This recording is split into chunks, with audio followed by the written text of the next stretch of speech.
Welcome to today's event where we have the pleasure to present Photocat. We have a full lineup, as you can see here. CEO Michael Humle, COO Henrik Bartholdi, and CBO, if I remember actually correct, Jesper Elsgaard.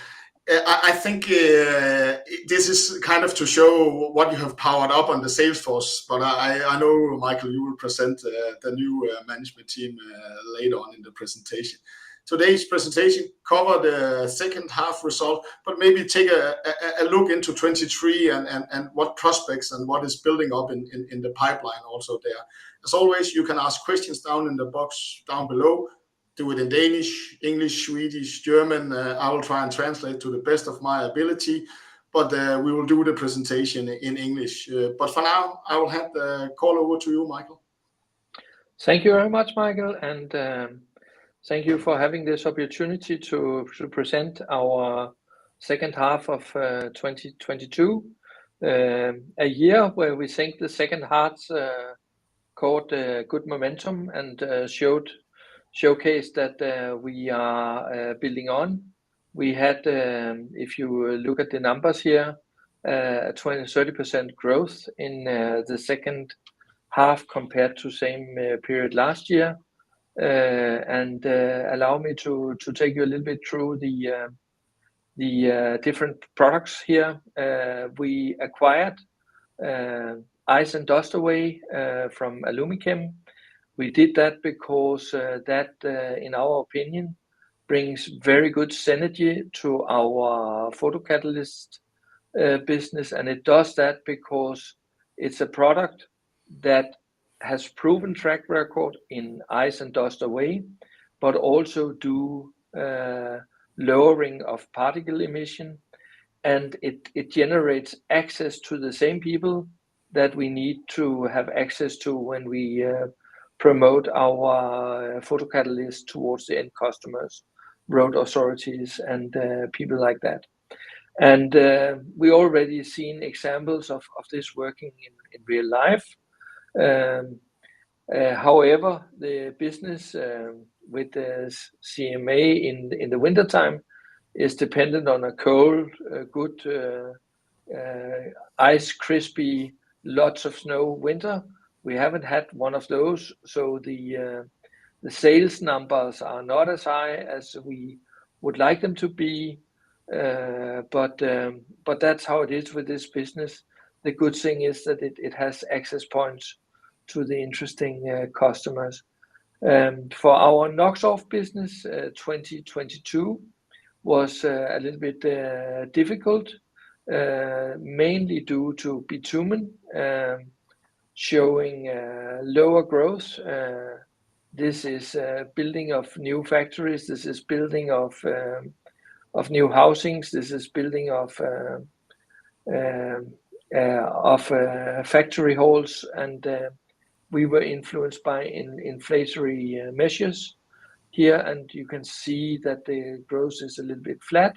So it's part of that, but not really a danger to the business as we keep on and we have confirmation from customers that we're checking the right boxes, and we see that Spain is offering big tenders, and we see that the Gulf Cooperation Council is showing promising, but you will have more insight into that a little bit later.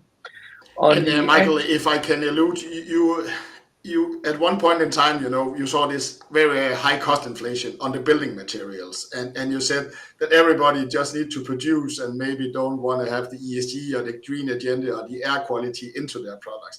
I guess it's just shifting a little bit. Now the prices are starting to fall again a little bit on building materials, and I guess it's not, you can sell all you can produce. Why be interested in the green agenda or put something else on top for your customers? Are you seeing any change to that? I know the construction activity is not expected to be high, but is there another positive that it's easier I can tell you a little anecdote of a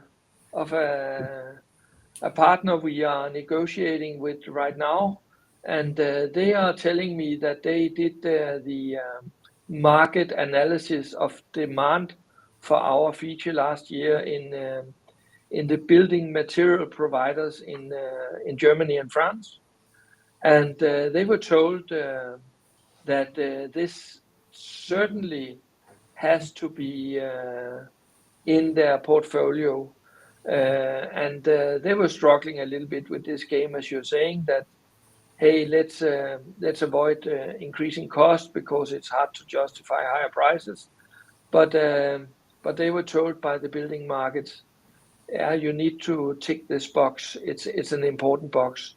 So we are seeing that that there is a focus on more sustainability, and we offer that, which is one of the important boxes in that area.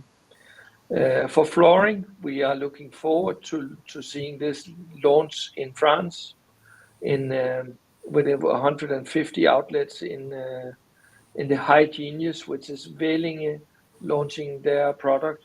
You know, Vellinge is this company that Kirkby has a major share in, and that has been our partner all since 2009 in flooring. And now they are ready with their high-profiled Woodura products having this feature. And we think that this is really one thing that will show that we are taking the product now to Europe from North America. And we saw that the inflationary measures put a halt on Pure Genius growth in Q4 compared to last, but otherwise we are actually also keeping up with the market development here. And for garden, we saw that Risvig, our Danish distributor, is picking up more outlets, and we are looking forward to Norwegian launch with Heidi this year, which is a big player in the Norwegian do-it-yourself market. So all in all, I think we got through 22 with the skin on the nose. The very attractive thing is the shine on that we secured a deal with Next Era, and Next Era is not just a utility company, it's actually a very, very high-profile green power provider in US, compared to Ørsted, a really good player. And they picked us for testing if we can reduce consequences of soiling on photocatalytic panels in California. And if we are turned out successful here, we will release 6 months results from this testing, although this is not the endpoint. The endpoint is 2 years from the application that was done in October. If you look at the cost base, we had increased cost on energy, on freight, on raw materials. We also had some increased cost in legal cost due to the transaction with acquiring the product, and otherwise we have managed to keep the cost base intact. So we should turn profitable in 2023. There's a question from the audience here. Profitability. Okay. Do you expect that you have been very close? I guess your second half year you were earnings positive, and Yes. if you are indicating momentum, does that also translate into And had we profitability? reached our budget hopes for 2023, which was not a guidance, we would have been profitable in 2022. We feel confident that this is going to happen. But here you're going to have to also look at my colleagues and see what are they saying about the markets, because the costs are not increasing from here. So if we reach increasing volumes, we're definitely getting very close to being EBITDA positive for real. We were in the second half of 2022, although especially the first quarter was good there. And then maybe I guess it's you or maybe it's your colleagues who are on the markets, but I looked and saw some proposals from the European Union on the air quality in the cities, that the green agenda, they want to push this, they want to finally target the cities that is not living up to that, and I think that's 30% of the big cities in Europe. So on the green agenda, they want to put effort and maybe money into that. Is that something you can confirm, or is it still? I know every time they come with this, it drags it out, but to me, it looks like it will be a part of the green agenda and the green energy, green package that is coming. Are you seeing any of that? We are seeing that. We see this first tenders coming in now, which confirms that the cities are taking this technology into the equation. And I believe that the reason why they're doing this is we offer very fast response on their activity, and we offer also very fast payback on the solutions. And it's a quite effective measure to take to get the first lowerings of the NOx emission. So I think that is really something we will start seeing coming more and more.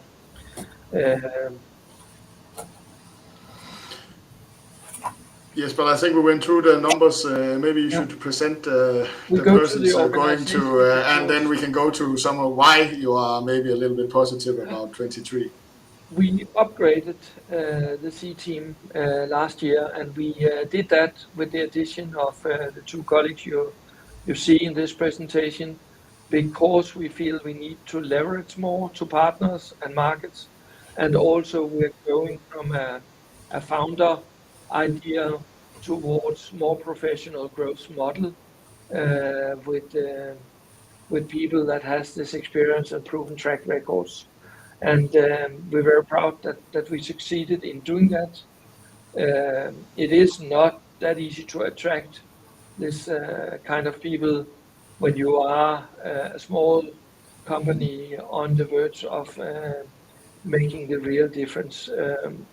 And therefore we saw Henrik Bartholdi, who has a track record of having built his own company, having sold that business, and served as a senior executive in quite a number of years, and also Jesper Elsgaard, who has a strong background in consulting and also having served and advised senior countries, but also has experience in governmental affairs, which fits perfect with our mixture into the business.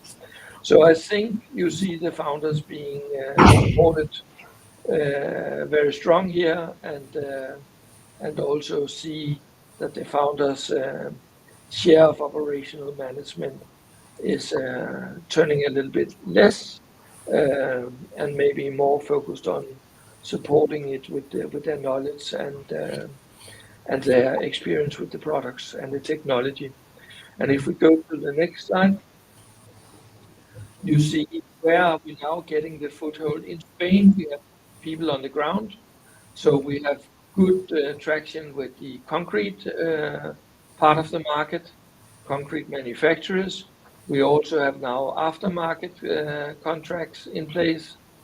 In France, we also have people on the ground. They work off a full commission model.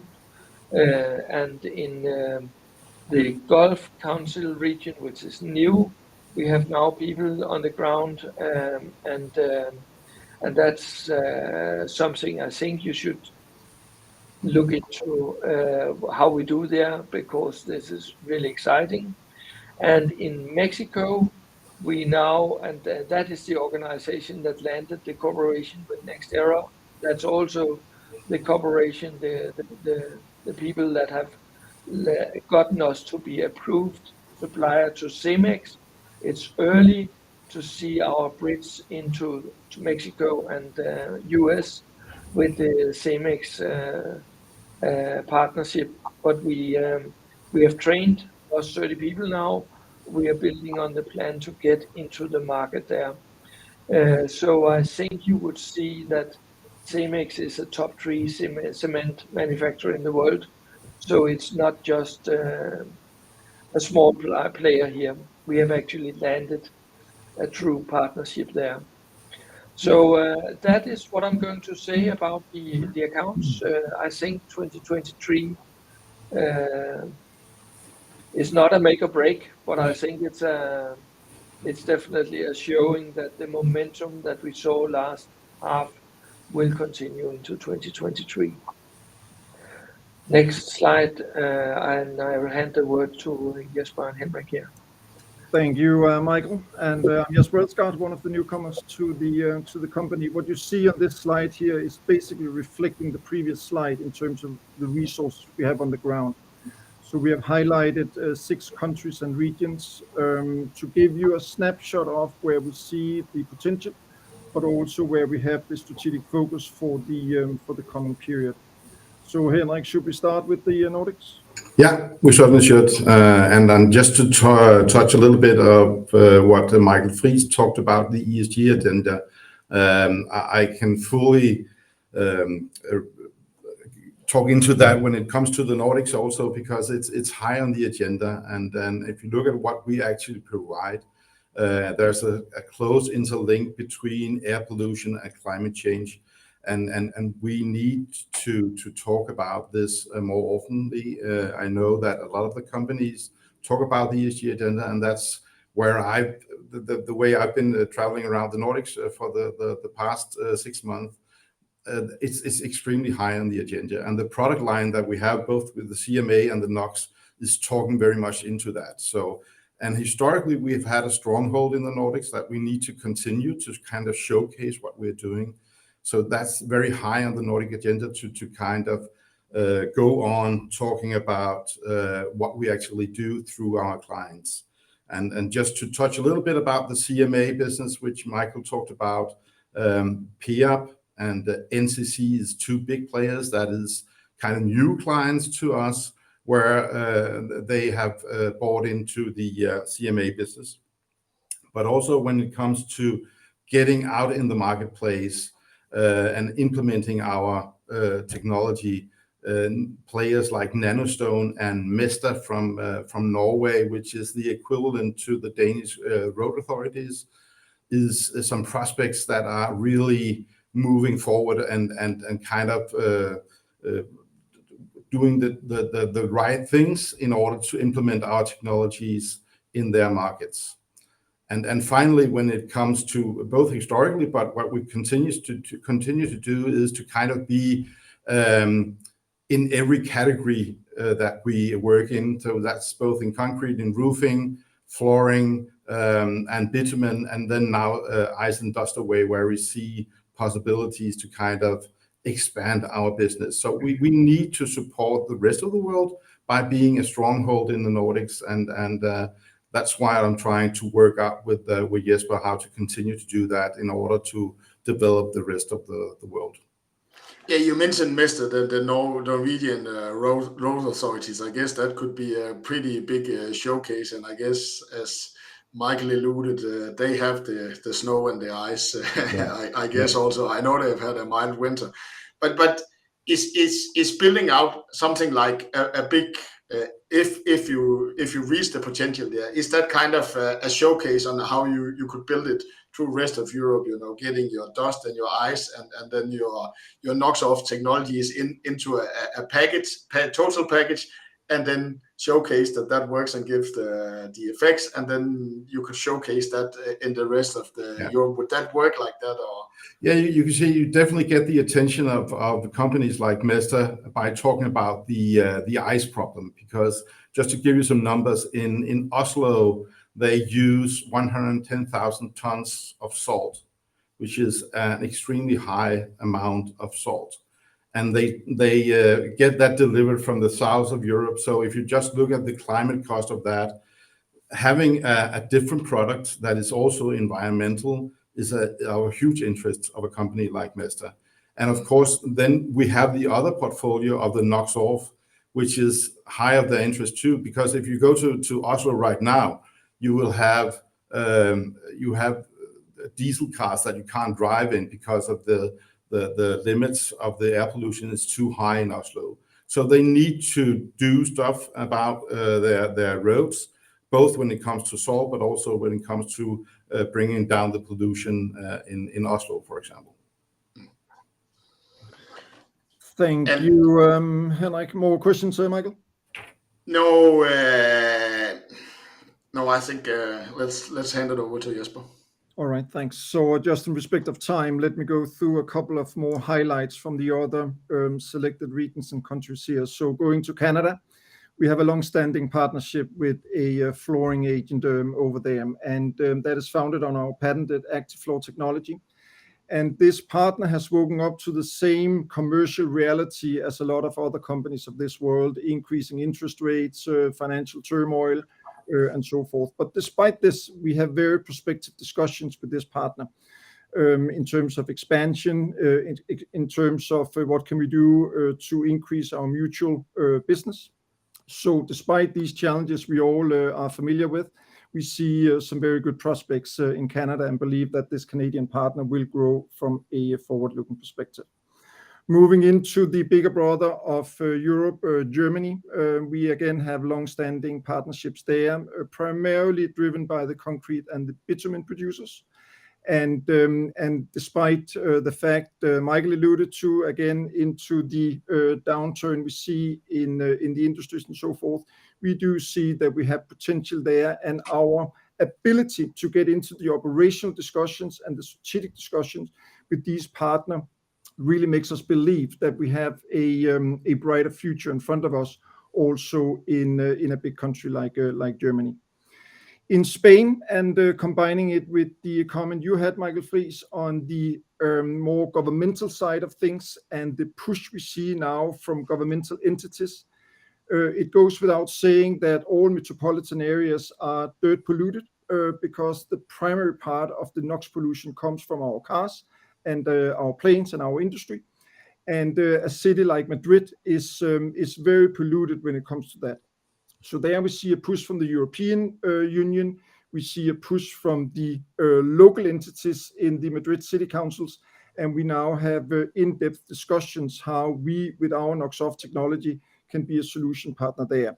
So in Spain, we see very good prospects. A little side note to Spain, they have decided that all metropolitan cities above 50,000 people, and there are a lot of these cities in Spain, they need to have a strategy on how to improving air quality over the years to come. And we come in very handy as a solution partner to that agenda. Moving on to the Gulf region, we have very interesting prospects there. You might know that the COP28 meeting will happen in Dubai in November and December 2023. And that is really a burning platform for us and our engagement there. We have an established distribution agreement with a very well-connected partner, both within the governmental side of business, but also within the private side of the business, primarily the big and the international concrete players down there. We already have secured the first contract, which has just landed down there.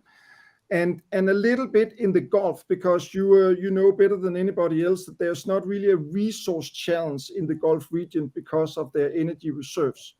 So there we see a first moving advantage contest in terms of which of these concrete producers can be the first mover with our photocatalytic technology. And that's a very interesting process to be part of. We have no exclusivity down there with the partners we are discussing with, so the landscape as such is open for us. And ending with Mexico, we have, as Michael alluded to, a subcontractor agreement with the very large $15 billion concrete producer Cemex, which is also a very big global player. And going through that process to be a established subcontractor has not been easy, to say the least. So we are very happy that that process is over and we can now look into respective projects. As we have people on the ground in Mexico, it's also very natural that the project management of the Nextera project is taking place out of Mexico City.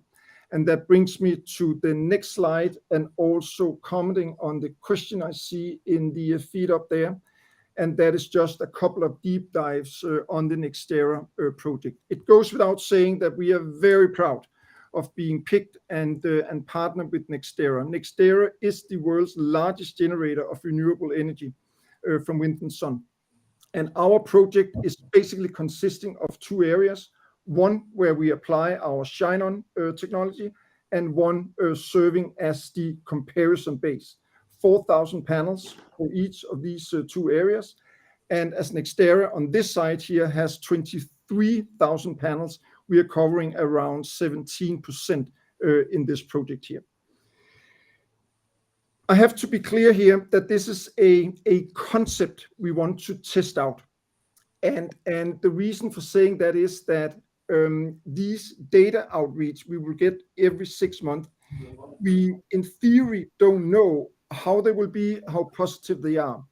But to the question here asked by Casper, the idea is that with this hydrophilic technology we have on the sign-on product, instead of creating droplets of water with the moist and water in the air, it will create a thin film of water instead. And this film, giving the angle you see on the middle picture, would carry away the soiling and the dirt. And in the middle picture, this is actually from our project, you very clearly see what these PV parks are struggling with. So you see the soiling on the left-hand side, and you see the clean panels on the right-hand side. And you see a very big difference between how much sun, in theory, that can go down to the receptors of the energy from the sun. If we come out positive, if the data serves our case, that more energy output will come from the cleaned and the shine untreated surfaces compared to the non-treated surfaces, we really have a interesting business case in front of us. Nextera in the park we are active in has, as you see on the slide here, 20 megawatts of energy output. Nextera is planning to put up another 12 to 17 gigawatt of the renewable energies in 2023 and 24. So there's really a massive potential if we are proving our technology from this project. 2 years duration, project duration, 4 formal data reach out, 1 every 6 months. And if we are successful here, we just looked up the number that in the world today, the photovoltaic capacity is 849 gigawatts today. So there's no need to really emphasize if we are seeing successful data, then of course we have a very interesting business case we will push moving forward. And Jesper, I think a lot of questions alluding to that. But the first one, when do we need to count? Around where do you expect the 6 months data? You know, in 2 to 3 months from now on, we will see the first data set. There is a reason why this project has a duration of 2 years, because you can imagine again to the picture in the middle here that this soiling effect is not building up overnight. So you really need to be patient in terms of see what is the additional power output you see from a cleaned shine-on treated surface. And that's why I'm a little hesitant to overpromise how good these first data will show us. But of course, we hope that we will see a positive trending already after 6 months. But again, too early to say. And let me just understand, what is it that makes your technology, I think you explained it, that the dust and the dirt will slide off. And is that something you know from proven to work on your windows, or you might say with the shine on? So of course, developing a product, you go through a certain development project with smaller scale technological projects, right? And we have seen that this technology in theory should work. And as I said, the core technology advantage here is this hydrophilic property, where instead of if you're spraying water on a standard window, you will see droplets. But with shine on, you basically have this water spreading out, so it takes the surface out of the water and spread it out like a thin film. And that film will go between the glass surface, so the solar panel, and the dirt and the soiling. And given the angle of the solar panels, you can imagine that this kind of water film, water wave will slide off slowly the dirt from the solar panels. And that is the technology inherently in this project here. And is it a cost-saving project where Nextera doesn't need to clean so much, or is it that they clean all the same, but then you see whether you have raised the output of the you're absolutely touching upon two important matters here. So it is you can say a buy strategy project. One is the data output or the power output, and one is the you can say need to clean less. And that has a cost perspective and it has a saved CO2 perspective. But we hope that with these data here, we will see you can say hardcore output, that the electricity gain from the clean and the shine-on treated surfaces is higher than the soiled or the non-treated surfaces. And maybe the last point, how much effectively, and I know you can't give an exact number, but I'm alluding to how expensive is this to do? So how much do you actually need to raise the output for the business case to be there?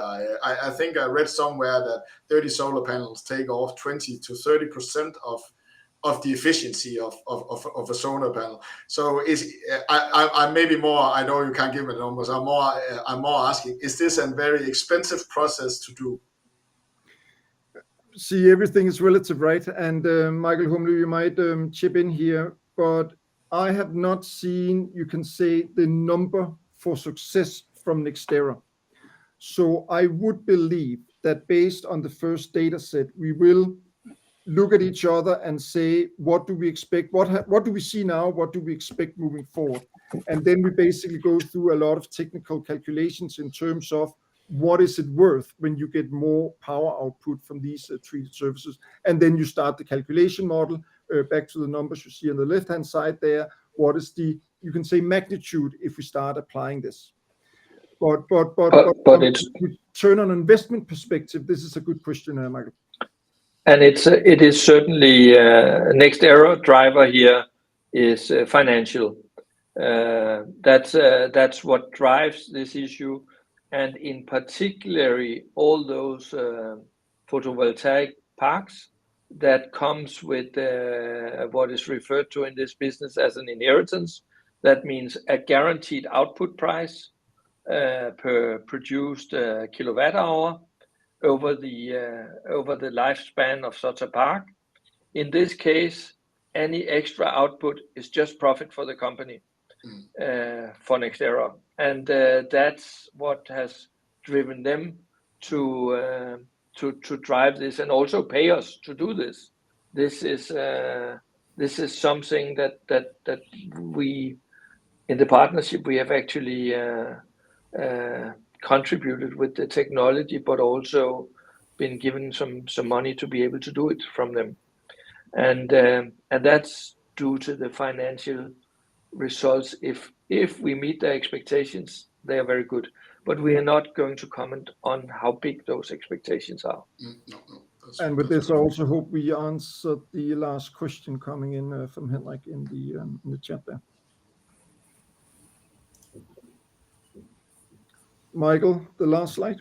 Yeah. If we look at being a Photocat company, we are an impact company, and that's what we really, our mission is to clean the air we breathe.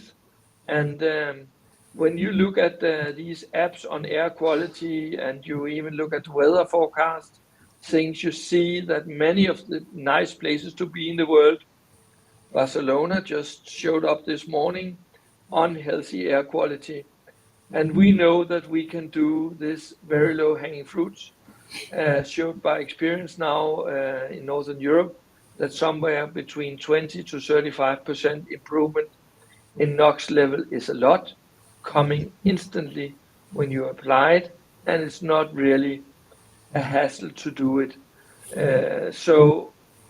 And the 7 million square meter we already installed out there has proven now we have sufficient data to be able to say this is just there. And then we are proud of having removed pollution from 225,000 cars totally. That's almost 10% of the Danish car pool, and that's not too bad. And on top of that, we are a company that have the technology that's best available to remove NOx, which means that we also have saved the society from 2.4 million kilograms of CO2. So we are right in that game, and that gives us the motivation to keep continuing. And with the perspective of being profitable this year, we think we are on the right trail. Thank you. And I have there's a question here, and touching a little bit on the business model. Does your product have any? Is there a financial benefit using your product, or does the value proposition using your product primarily rely on ESG related benefits? I think that's why we maybe touched a little bit on Nextera, because I guess it's a little bit different through your product portfolio. But in general, is there also a value proposition, or is it more related to the ESG agenda that you have an extra feature in your product? The value proposition for the NOx is primarily cities and governmental bodies that take the profit home, but they are also usually owners of roads and pavements and surface areas in the cities. For the Nextera example, it is straight profit maximization, which at the same time takes in an ESG benefit. And then there was also a question, and I think, Henrik, it's to you because it's the Nordic. I saw that when you reported the Nanostone, you mentioned it shortly, that you had expectations for growing revenue between 1.5 to 2.5 million more in 23. And you have had this partnership for a long time. What has actually changed? What is more pushing? What is pushing up your expectation for growing that more? Because I think we have had that partnership for 2 or 3 or 4 years. I think it's a good question. There's two things that goes in favor for us, for my expectations for this partnerships. It's when the partnership was built, it was built on a business-to-business model. And now we have kind of included the 30,000 customers or clients that Nanostone have on the private market.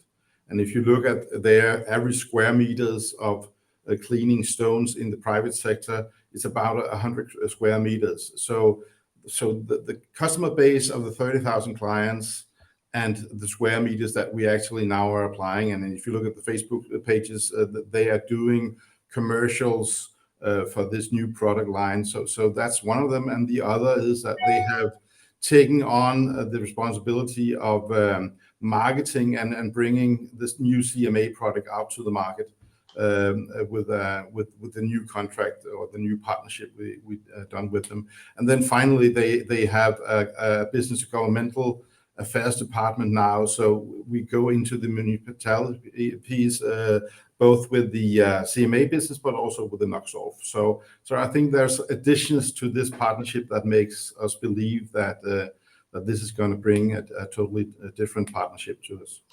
So if I can understand it, if I as a private person order my tiles cleaned, they might ask, do you want to actually also protect it and maybe keep it more clean for a longer period by giving an extra amount for having it treated with your product? Is that how to understand it? Exactly. They offer that as a plus, you could say, but they also say this is what makes us different from all the other providers that are on the market, that we actually can do. You can do good when you do your tiles. Yeah, perfect. Yeah. I think we came through most of the questions, and we're also running a little bit over time. So I think we went all through. Thank you to all of you three for taking us through your company and showing us a little bit about the prospects for 23. And thank you for the audience for listening in. May everybody have a nice day. Thank you. Likewise. Thank you for having